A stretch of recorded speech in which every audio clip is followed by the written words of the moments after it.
اللہ لا الہ الا هو الحی القیوم لا تأخذه سنة ولا نوم. تو مجھے بتاؤ اللہ سے زیادہ عظمت اور جلال والا کوئی ہو سکتا ہے؟ تو کائنات کا رب ہے. آج کل یہ بھی بڑی فضول سی بحث چلا دی ہے, خود بخود بنی ہے. یہ جو ایتھیسٹ لوگ اس طرح کی باتیں کر رہے ہوتے ہیں نا, دھرو راٹھی کا نام سنا ہوگا آپ نے, بہت اچھے فیمس مشہور آدمی ہیں, میں بھی ان کے کلپ دیکھتا ہوں, بہت انفارمیٹیو ہوتے ہیں, بہت جاندار شاندار مزیدار اور بہت فائدے کی چیزیں ہوتی ہیں. لیکن دھرو راٹھی صاحب نے ایک گڑبڑ کرنا شروع کر دی ہے, خدا کے وجود کا انکار. میری رائے میں کوئی بھگوان, کوئی اللہ, کوئی گاڈ ایگزسٹ نہیں کرتا. اور اس کے بارے میں ڈاروین کے نظریے کو پروموٹ کرنے کے لیے کچھ ایویڈنس اپنے خیال کے مطابق دینا شروع کیے اس سے, اور وہ ان کے کلپ بھی چلتے ہیں ملینز لوگوں میں, اس سے لوگ کنفیوژن کا شکار ہو رہے ہیں. میں دھرو راٹھی میرا ٹاپک ہے نہیں, لیکن مذہب میرا ٹاپک ہے نا. خدا کا انکار یا خدا کا وجود یہ کس کا ٹاپک ہے؟ یہ تو مذہبی لوگوں کا ٹاپک ہے یا نہیں؟ تو جہاں مذہب کی بات آئے گی تو مجھے کودنا پڑے گا کہ نہیں کودنا پڑے گا بیچ میں؟ اس کلپ کو ملینز لوگوں نے دیکھا ہے اور بڑے آرام سے اپنا موقف یہ پیش کر دیا انہوں نے اعتدال کے ساتھ کہ میں خدا کا قائل نہیں ہوں, اگرچہ کوئی گاڈ کا قائل ہے, کوئی مانتا ہے کوئی گاڈ ہے, تو مجھے اس پہ بھی کوئی اعتراض نہیں ہے. اور پھر ڈاروین کے کچھ ثبوت پیش کیے ہیں سائنسدانوں نے, فلاں سن میں یہ تجربہ کیا تھا, ایکسپیریمنٹ کیا, تو ایک دم حیران ہو گئے کہ یہ چیز سامنے ایسے پتہ چلتا ہے کہ سیل خود بخود بھی پانی میں وجود میں آ سکتا ہے. یاد رکھو یہ جو ایتھیسٹ لوگ ہیں یا ایتھیسٹ کے نظریات سے متاثر ہونے والے لوگ ہیں, جب یہ ڈاروین کی بات پہ آتے ہیں, میں قسم اٹھا کے کہہ سکتا ہوں کہ یہاں یہ ڈنڈی بہت مارتے ہیں. یا تو ان کو پوری تحقیق نہیں ہوتی, یا تحقیق میں جان کر غلطی کر رہے ہوتے ہیں, کیونکہ انہوں نے یہ فرض کر لیا ہے کہ خدا کو اپنی ڈکشنری سے ہر قیمت پہ نکال کے ہی چھوڑنا ہے ہم نے. جب آپ ایک چیز فرض کر لیتے ہو نا, تو پھر اس کے لیے گھماتے ہو آپ تانے بانے, بہت گھماتے ہو دائیں بائیں. شرابی نے جب فرض کر لیا کہ شراب اچھی چیز ہے تو وہ اس پہ بیسیوں دلائل لے گا, بیسیوں دلائل لے گا. چرسی نے جب مان لیا کہ چرس پینا اسٹریس کو ختم کرتا ہے اور اچھی چیز ہے, تو وہ گھما پھرا کے چرس کے فضائل پر کتابیں لکھ دے گا. مسئلہ یہ ہے کہ اگر ہم خدا کو مان لینا تو اتنا کافی نہیں ہے, آگے بڑے بڑے سوالات کھڑے ہوتے ہیں. آپ اگر مانتے ہو نا کوئی کریٹر ہے تو پھنس جاتے ہو آپ. آزادی اس میں ہے, کریٹر کو اپنی ڈکشنری سے نکال دو, اور نکالنے کے لیے آپ کے پاس ڈاروین کے علاوہ کوئی اور راستہ بولو ہے نہیں. تو اس لیے اس میں بہت کچھ غلط کہا جاتا ہے جس کو آپ تحقیق سمجھ رہے ہوتے ہو. قیصر راجہ صاحب کو اللہ جزائے خیر دے, میں نے بھی ان سے ریکویسٹ کی تھی. قیصر راجہ کا نام سنا ہے آپ لوگوں نے؟ پاکستان میں بہت اچھے اسکالر ہیں اور یوٹیوب پہ ان کی ایتھیزم کے خلاف بڑی زبردست محنت ہے. تو میں نے قیصر راجہ سے کہا تھا کہ آپ دھرو راٹھی کا جواب آپ ریکارڈ کروائیں. انہوں نے جو ریفرنسز دیے ہیں وہ کتابوں, اصل کتابوں میں جا کے آپ دیکھیں. ریکویسٹ کی تھی میں نے, اور بھی لوگوں نے ریکویسٹ کی, تو انہوں نے اس کا ایک بڑا شاندار جواب ریکارڈ کروایا ہے اور بتایا کہ وہ ریفرنسز ٹھیک نہیں ہے. اور اس میں اگر آپ پورا پیج پڑھیں گے تو بات کچھ اور ہے. تو وہ آپ, یہ جو میرا بیان یوٹیوب پہ جائے گا تو اسی کے نیچے میں قیصر راجہ صاحب کا لنک جو ہے ڈسکرپشن میں انشاءاللہ میں اپنے ایڈمن سے کہوں گا کہ لگا دیں, تو وہ ضرور اس کو زیادہ سے زیادہ شیئر کریں آپ.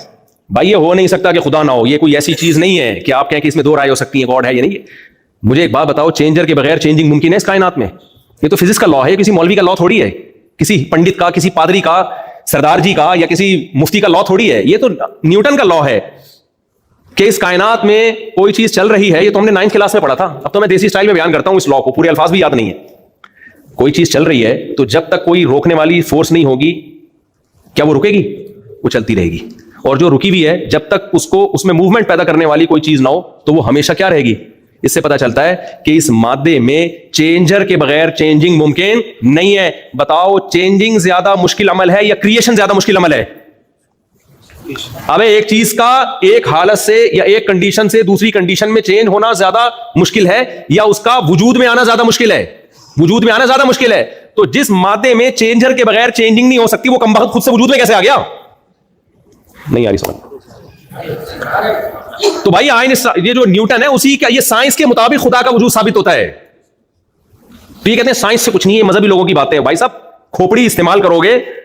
دیکھو دلالت النص کیا ہوتی ہے؟ دلالت النص, دلالت النص ہوتی ہے کہ آپ کو ایک بات بتائی جائے تو آپ دوسری بات کی طرف آپ کا دماغ خود بخود چلا جائے, اس کے لیے کوئی راکٹ سائنس کی ضرورت نہ ہو, کوئی ریاضی کے گاڑے اور ایکویشنز کو سالو کرنے کی ضرورت نہ ہو. مثال کے طور پر آپ تھک گئے مجھے لگ رہا ہے, مثال ابھی 4 شادیوں پہ آؤں گا انشاءاللہ, آؤں گا. دیکھو مجھے ایک بات بتاؤ کہ قرآن کہتا ہے وَلَا تَقُلْ لَهُمَا اُفٍّ, والدین کو اف بھی مت کرو. اب کوئی جا کے ابا کو معاذ اللہ اماں کو تھپڑ مار دے, اسے ہم کہیں کہ قرآن میں لکھا ہے کہ ماں باپ کو اف بھی نہ کرو, وہ جواب میں کہ میں نے اف تھوڑی کیا ہے, میں نے اف کہا ہے. میں نے تو کوئی قرآن میں تو کہیں نہیں لکھا کہ تھپڑ نہیں مارو, کہیں بھی نہیں لکھا ہوا تھپڑ نہیں مارو. قرآن میں تو لکھا ہے اف نہیں کرو. تو ہم کہیں گے اللہ کے بندے, جب اف جس میں اتنی معمولی سی تکلیف ہوتی ہے وہ حرام ہے, تو تھپڑ تو اف سے بہت اوپر کی چیز ہے, وہ تو قرآن کے مطابق خود بخود حرام ہو گیا. اس کے لیے کوئی ریاضی کی اور میتھ کی کوئی بہت گاڑی ایکویشن سالو کرنے کی ضرورت ہے؟ اس کے لیے ہمیں نیوٹن, آئنسٹائن کیا, ڈاروین کیا کہتا ہے, اور فلاں سائنسدان نے کیا کہا, اور وہ فلاں دھرو راشی نے کیا کہا, اس ریسرچ کی ضرورت ہے ہمیں؟ یا علامہ ابن کثیر نے اس آیت کی کیا تفسیر لکھی ہے, اور ابن تیمیہ رحمہ اللہ نے اس آیت کی کیا تفسیر لکھی ہے, امام حنیفہ کی اس آیت کی کیا رائے ہے؟ بھائی کیا 2 اور 2 4 کی طرح ہے یار. جب قرآن کہہ رہا ہے اف نہیں کرو, تو اس میں نہ اصول فقہ پڑھنے کی ضرورت, نہ درس نظامی پڑھنے کی ضرورت, اور نہ مفتی بننے کی ضرورت, نہ شیخ الحدیث سے رابطہ کرنے کی ضرورت. کامن سینس کی بات ہے. چھوٹے سے چھوٹا بچہ 5ویں کلاس کے بچے کو بھی یہ بات سمجھ میں آ جائے گی کہ قرآن جب اف کرنے سے منع کر رہا ہے تو کسی مفتی سے پوچھنے کی ضرورت نہیں ہے. تھپڑ مارنا خود بخود کیا ہو گیا؟ حرام ہو گیا. تو نیوٹن جو ایک بات کہہ کے گیا ہے, وہ مولوی نہیں تھا, وہ پادری نہیں تھا, وہ مفتی نہیں تھا, وہ کہہ کر گیا ہے کہ چینجر کے بغیر چینجنگ نہیں, خود سے کچھ نہیں ہوتا یہاں پہ. تو اب اس کے درو راٹھی کو پڑھنے کی ضرورت نہیں ہے کہ خدا ہے یا نہیں ہے. بھائی جب چینجر کے بغیر چینجنگ نہیں ہو سکتی تو کریٹر کے بغیر کریشن کا عمل کیسے ہو سکتا ہے؟ تبھی تو اللہ کہتا ہے جو مجھے نہیں مانتے جہنم کی آگ میں ڈالوں گا میں. اگر یہ اتنا پیچیدہ مسئلہ ہوتا نا, یہ لوگ کہتے ہیں اصل میں یہ ایکچولی بڑا پیچیدہ سا مسئلہ ہے, لہٰذا اگر کوئی گاڈ کو مانتا بھی ہے تو ہمیں کوئی اعتراض نہیں. نہیں, پیچیدہ نہیں ہے, بہت آسان ہے یہ. تبھی اگر یہ پیچیدہ مسئلہ ہوتا تو خدا اپنے انکار کرنے والوں کو جہنم کی آگ میں نہیں ڈالتا. اتنی بڑی سزا تھوڑی دیتا, وہ اتنا بڑا جرم تھوڑی ہوتا اللہ کی نظر میں. یہ بہت بڑا جرم ہے. یہ اس کی علامت ہے کہ یہ مسئلہ پیچیدہ نہیں ہے, بہت آسان ہے. بھائی چینجر کے بغیر چینجنگ نہیں ہو سکتی. دیکھو مجھے دوبارہ سے میں وہی مثال دیتا ہوں ماں باپ والی. آپ نے اللہ نہ کرے اپنے ابا کو کہیں تھپڑ لگا دیا, اللہ نہ کرے, ابا نے غصے میں قرآن کی آیت پڑھی, بیٹا تو صبح شام تقریریں کرتا ہے, دنیا کو ماں باپ کا ادب سکھاتا ہے, قرآن تو کہہ رہا ہے اف نہ کرو. آپ کو ابا دیکھیں قرآن نے اف سے منع کیا ہے, تو میری ریسرچ ہے, دھرو راٹھی کی ریسرچ ہے, اور میں نے بڑے بڑے سائنسدانوں کی بلکہ مفسرین کی کتابیں پڑھی ہیں میں نے, اور میں نے ایکچولی بہت ڈیپتھ میں جا کے میں نے غور و فکر کیا کہ اس آیت کا یہ مطلب نہیں ہے. لیکن اگر کوئی اس کا یہ مطلب لیتا ہے کہ تھپڑ مارنا حرام ہے تو مجھے اس پہ بھی کوئی اعتراض نہیں ہے. اس آیت کے دونوں مطلب لیے جا سکتے ہیں. ہو سکتا ہے میں آپ کی تقریر سے متاثر ہو جاؤں, ابا متاثر نہیں ہوگا, پڑوسی متاثر ہوں گے کہ یار علامہ ابن کثیر اور علامہ آلوسی رحمۃ اللہ علیہ اور تفسیر طبری کے حوالے پہ ہے نہیں حوالے ان میں, لیکن ایک مثال دے رہا ہوں, اتنے حوالے پیش کر دیے اس نے, اور وہ فلاں کا بیان بھی دکھا دیا, فلاں کی ریسرچ بھی دکھا دی. اس سے یہ ثابت ہوتا ہے کہ یہ مسئلہ اختلافی ہے.